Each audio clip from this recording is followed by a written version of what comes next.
making this video from my room at the rehab hospital because last Saturday night I fell off our back deck and I broke my pelvis, and I got to spend the last week dealing with that. So that's why I missed getting to finish talking about our mothers, but I'll still make those videos someday. When I turned back on my phone today, like I recharged it, turned it on, I had 161 text messages. So thanks everyone for your love and support. And it's funny because some of them were like, Happy Mother's Day, and then, what? Like, did you fall? You know? And so some of them I just never responded, and they're not in my, my normal circles of people that are far away, and so they don't know why I just ignored them. But I'm sorry. I guess I'm not sorry. Just in explaining, I was intubated. It's probably the worst part of the whole experience, honestly. So my voice is still just weird. I just still like cough up phlegm stuff. But anyway, so I thought I would just share my story, and I could make an hour-long video for every day of this past week of just the tender mercies of God over me.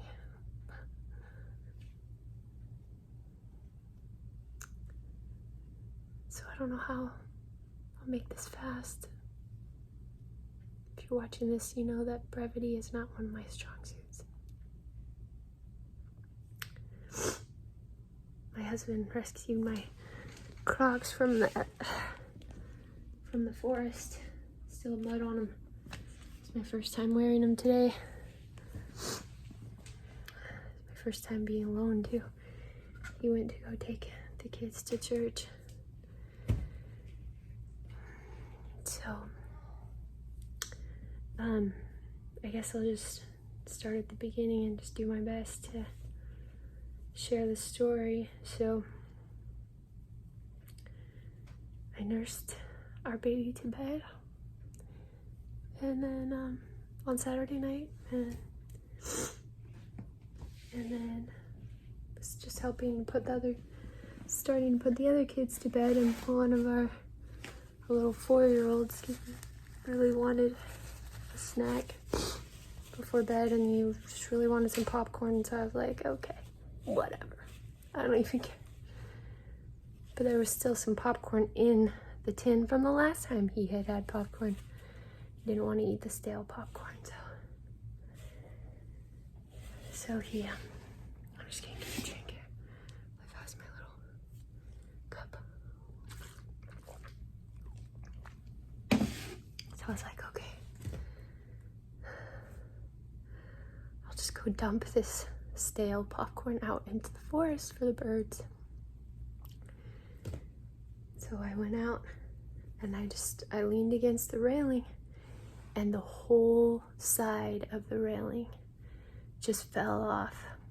And I remember as I was falling through the air thinking, okay, roll, to like disperse the impact or whatever. And it had been pretty rainy, so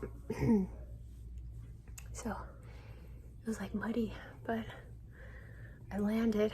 I felt my pelvis break, and then I rolled into the forest. And when I stopped, I felt this like slosh inside my abdomen of blood.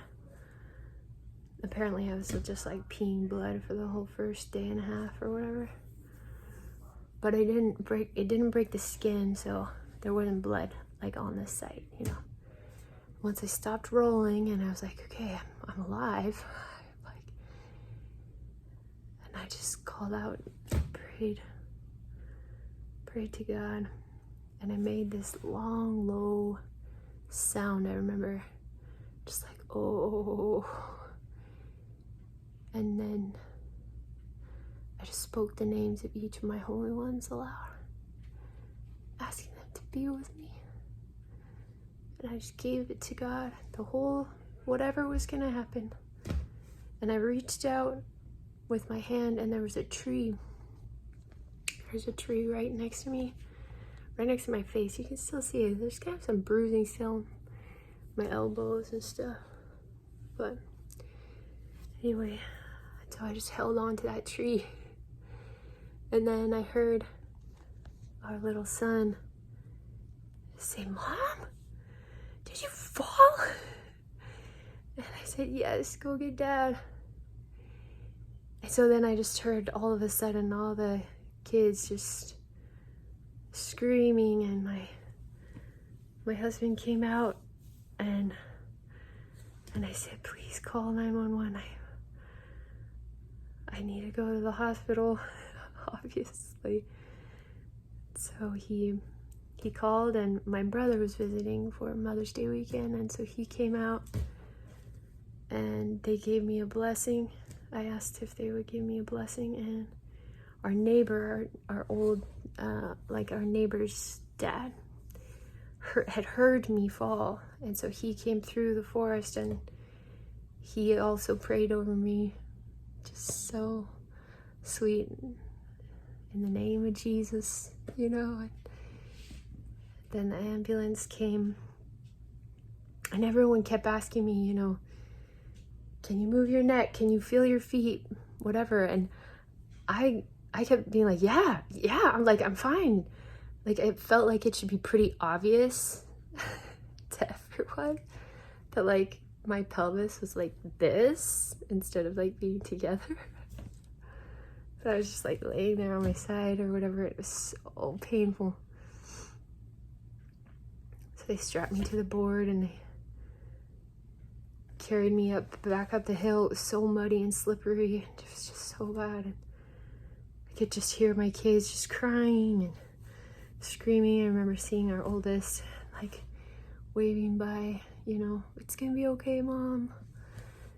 And then getting into the ambulance and riding, and they were like, you know, trying to talk to me, keep me whatever. They cut through my clothes. I remember one of the first things I said is, "Please, I have a nursing baby." I think I even said something like, "I need to be able to nurse her in the morning." And they were like, "Well, we gotta take care of you first," you know. They're just trying to be reassuring. But my husband came in the ambulance with me, and my brother was there so he could stay, you know, with the kids. And then I remember getting out of the ambulance, but I don't remember anything after that until in the ICU. Well, I do have one memory of being in the emergency room because they intubated me. Like, they put this tube thing. My husband says that I was like, "I don't want drugs. I could just do it." So they tried to let me, you know, just take the x-rays and stuff, but I guess I was just like screaming. I don't remember that, but as they tried to move me. So then they just, I'm sorry, this is like, I'm really runny nose, but you can see out my window for a second. So, and the wall behind me is all banged up. So anyway, so then, wow, this is gonna be a long video. So then they put this tube thing down my throat, and I think, well, and that you could still see the place where they had the central line too after they took out the intubation. But it was the worst. I felt like I was just being tortured. Anytime that I woke up, I was trying to sign things to them like, you know, using ASL. My husband couldn't remember all the signs, and so then I was using sign language, like the alphabet. And he had pulled up this website on his phone. He was like, okay, go slower, you know, and I would sign things to him, just asking over and over again about my baby. Because I was just so, I mean, she was just with me all the time. Literally all the time. And so, but one of my sweet friends found a donor, like a breast milk donor. So she's been using that, and I got to nurse her for the first time yesterday. They came and visited. So, anyway, so then I just asked for something to write with. I was like, you can't understand me. Just give me a pen. And one of the nurses finally recognized the sign for water. I was so thirsty, I just wanted to drink. So they would put this little thing in the sides of my mouth because it's like this huge tube, you know. And so I was like writing stuff. Like, this is the worst. Get this out. And they had to like tie my arms to the bed because I kept trying to pull it out. And my husband says, you know, that thing saves your life, you know. So I'm trying to be grateful, but I don't like it. I think that was the worst part of the whole experience. Anyway, I'm still just like coughing up phlegm from it. They said that's common. That for a long time after your body is still just trying to heal from having that thing. Because it was in for a long time. So like on Saturday night is when I went in, and then my surgery wasn't until like Monday afternoon. So I was intubated and just like out of it that whole time. They were just sedated me, and so I only woke up a few times and was just like, but my husband kept the papers that I have written on, you know. So, and I would tell them it was time to pump, because I could feel, that's the first time that I woke up, I could feel my breasts were just full of milk, and it was like, I don't know, something I felt like they wouldn't think to do. And so then they pumped me those first few days, but then after that I just basically lost my milk because I was just like in survival mode, you know. It's probably just like residual used to, and so then my body was like, okay, we gotta stop. And I ended up just pumping a couple times a day. That's probably what I'll do until I get home, which I don't know when that's gonna be either. But so then after the surgery, it went real well. I have like one rod in the back, so I broke my pelvis in 3 places, one in the back and then 2 in the front on the left side, 2 places. And so I have like a rod and then like screws, and they said that in 3 months I can probably take the screws out, and the surgeon said that maybe someday I could take the rod out too, but I don't know. Just depends on how my recovery is going, but it's been miraculous. Like, I feel all of your prayers and blessings and healing toward me. So thank you. It really has been miraculous recovery every day. There's been things like, I remember I hated having the catheter, and I hated having to go to the bathroom in the bedpan thing. So I remember the first time when I told the nurse, like, no, I'm gonna go to the bathroom. They brought this little commode thing. I was like, no, I'm getting up out of bed. And she just looked at me like, are you insane? And I was like, you know those moments when you know, if you know me, you know, like, don't believe me, just watch. It was like one of those moments, and sheer determination, I got up and went to the bathroom instead of having to lay there. That was the worst. It was so terrible to just lay there because it was so painful, but I couldn't move. I couldn't move myself. And so I would just be like laying there just in excruciating pain, but I couldn't move my legs. I couldn't.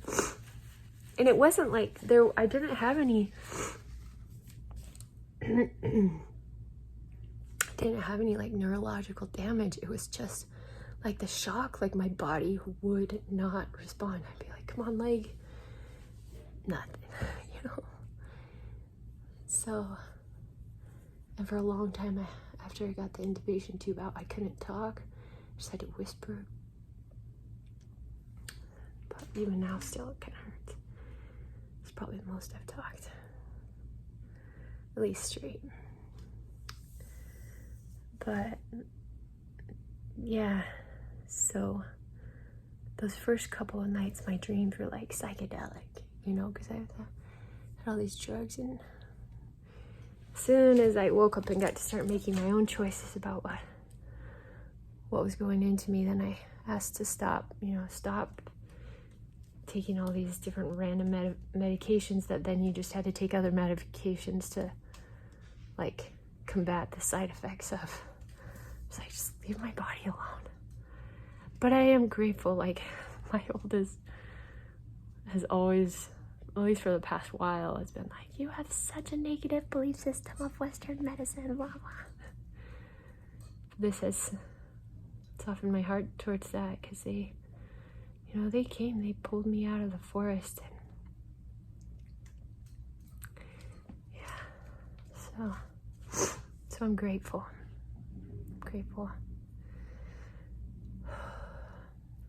But they wouldn't let me steam. I was so swollen. I mean, I landed like on my bum, you know, and so I was just so swollen. My whole perineum was just so swollen, and I wanted to steam, and I told the nurse what it was, and she was just like, I would get in so much trouble if I let you boil water in here. And I was like, okay, whatever. And then one of the other doctors who came in, she had a really thick Indian accent. I mean, like, you know, the head wobble and everything when she talked. And I told her about what it was, because she said, is there something you think you could do to feel better or heal? Do you have a suggestion? Because I was like, she was suggesting all these different kinds of medication for this or this, and I was like, no, I don't want to have that. I don't want more antibiotics. I don't want whatever. And so I told her about steaming. I was like, well, have you ever heard of peristeam hydrotherapy? Because I'm a facilitator, and I think that would really be really supportive for me at this time. She's like, what is that? And so I told her about it, and she's like, that sounds wonderful, but you cannot do that here. And I was like, your people have been doing this for a millennium, you just don't know. But okay, whatever, I'll wait till I get home. Even here at the rehab center, they said no. What's wrong with steaming, people? It's just like sitting over some nice warm water. Just be so good. Help everything go back into place. But anyway, I need another drink of water. I'm like sweating.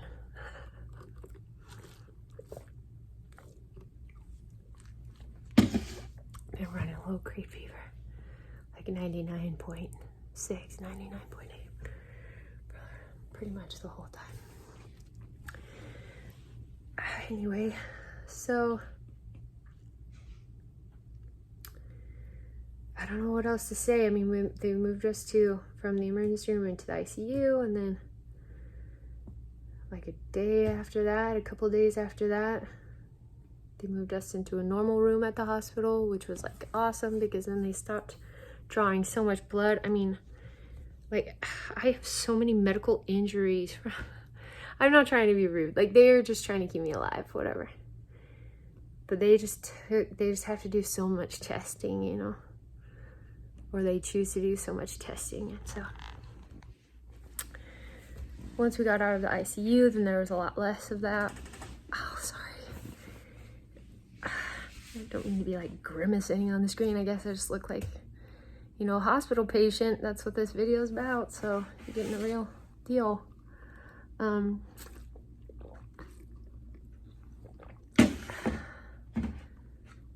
But, and then the physical therapist came, and he had me trying to do some stuff, and I surprised myself even. My husband, the guy asked, can you do this? My husband's like, no. And then I was like, and I did it. And we both just looked at each other, and I was like, yes, like, I'm gonna do this. And the guy was like, great. I mean, that's great. If you can already do that, and you just had surgery 50 hours ago, I think you'd be a great candidate for the rehab center if we can get your insurance to cover it. And Kit was like, oh yeah, our insurance will cover this. Oh, it's hurting so bad. Anyway, so then like that night, we got the news that we were gonna get to move over to the rehab center instead of continuing to stay at the hospital. So then they moved us in an ambulance again, and it was funny, one of the kids that moved me over, he was like, feeling a little loopy from the medicine? And I was like, nope, it's just normal. My husband told me later there were so many times that he just had to laugh, like, just, I don't know, my personality, I guess, is just so genuine, or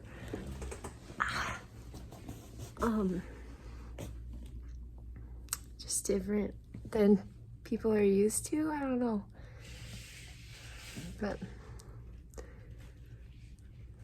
anyway, it was fascinating to see all the different kinds of people. Some of the nurses they're all great. Some of them just had much more personable, I think it's called like bedside manner, and some of them were just like, okay, let's get this done. Others of them were like, talk to me, I had this one experience. It was right after we got out of ICU, right after they had taken the tube out, and I was just feeling so low, just like, what? How am I gonna come back from this, And a chaplain came in. She was this old black woman. She had those age spots across her face that looked like freckles. She had beautiful eyes and just like milky chocolate hands, how they're like lighter on one side, and she just came in. Nobody else even looked at her. I honestly wonder if she was just an angel, literally. And she came over and knelt beside my bed, and she took my hand and she said, what's your name? I told her, and she said, I'm here. I'm a chaplain, and I'm here to be with you in any way that I can. And I whispered that I would love to pray. I would love for her to pray with me. And so she did.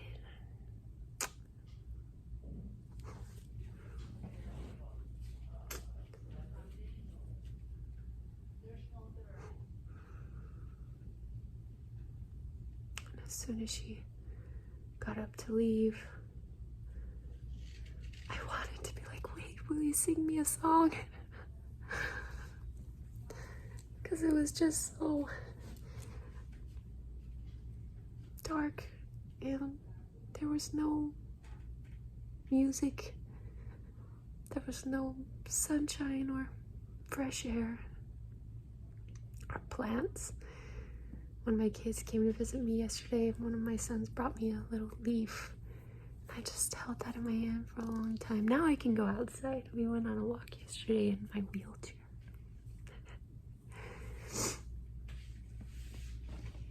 But anyway, so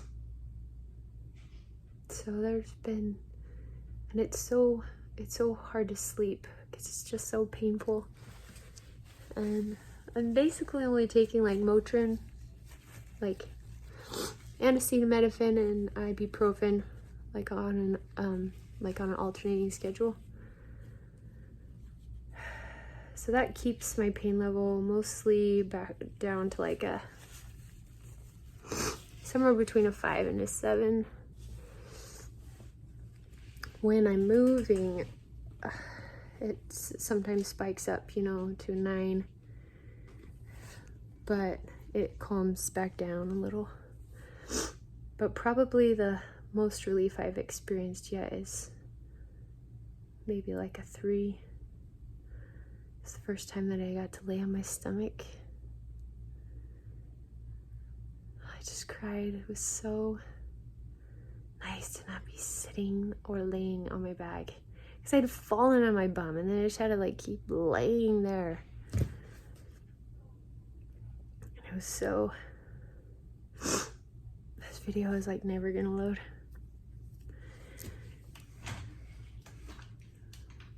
But the food too, like I remember the first time my husband hand fed me, He's just been so amazing. My hands and my legs and my voice for me. I could not have done this without him. He's been by my side this whole time. Like I said, this is the first time I've been alone. Well, I guess he did go like take a shower one time, but anyway, he fed me some tomato soup. Put it in my mouth and I just cried with gratitude for the nourishment. Or like eating a grape. It was just so good. Just thanking the vine, the sunshine, the earth. But there's been hours and hours and hours and hours of communion, probably too sacred to share on this video anyway. With my holy ones, I joked. I got to talk with one of my sisters on the phone in Kent that maybe I need to like do an alignment about sacrifice brings forth the blessings of heaven, because wow, I just keep like doling it out. Sorry.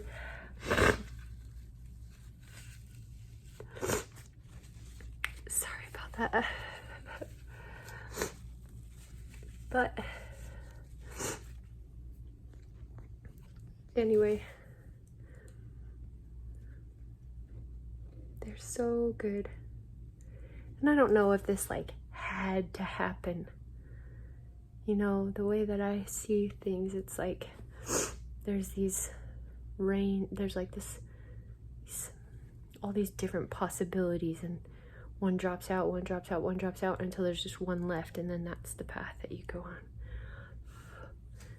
But I remember having the thought, oh, I'll just go dump this out in the forest to the birds. And I was like, was that you? Not like blame, but just like, and they were like, is that who we are to you?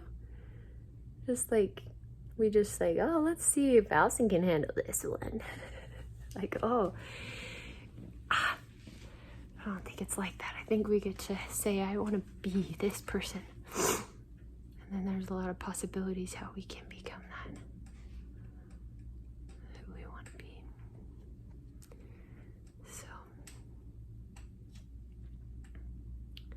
So now I'm at the rehab center. Yesterday, for physical therapy, I walked around with my little walker in the gym.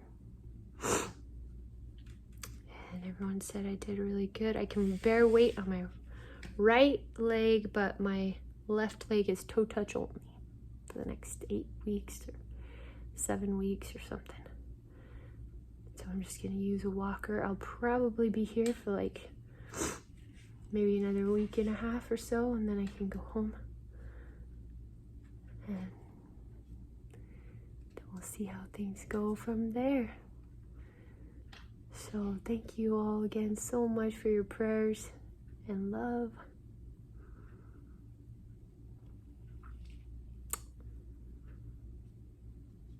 I feel them, and it works.